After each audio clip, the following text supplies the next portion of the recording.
శర్వా గారు, almost big స్క్రీన్‌లో మిమ్మల్ని చూసి 2 ఇయర్స్ అయిపోతుంది.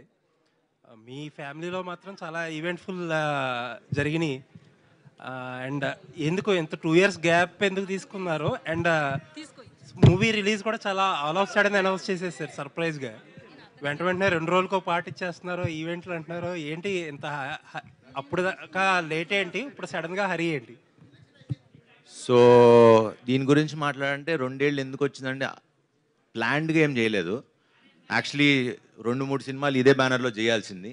బట్ ఈసారి నేను మీకు లాస్ట్ టైం మీరే ఇంటర్వ్యూ చేసినట్టున్నారు. లాస్ట్ టైం మాటిచ్చినట్టు నేను ఇక్కడి నుంచి ప్రతి సినిమాకి రెస్పాన్సిబిలిటీ నేనే తీసుకుంటా. ఐ విల్ బి సినిమా బాగున్నా బాగోపోయినా అది నా బాధ్యతగా ఫీల్ అవుతున్నా, తీసుకుంటా. సో సో ఖచ్చితంగా ఈసారి నేను హిట్ కొట్టాలి.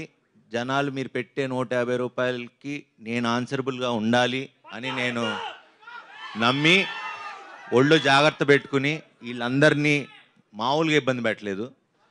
చాలా హ్యాపీగా ఎంజాయ్ చేస్తే ఏం చేయలేదు. చాలా కష్టపడి గొడవలతో ప్రతిరోజు ఇప్పటికీ గొడవ పడుతూనే ఉన్నాం.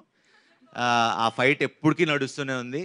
ఎందుకంటే సినిమా బాగా రావాలని చేసే ప్రయత్నంలో ఈ గొడవలు తప్పితే మాకు we all believe in our shelves.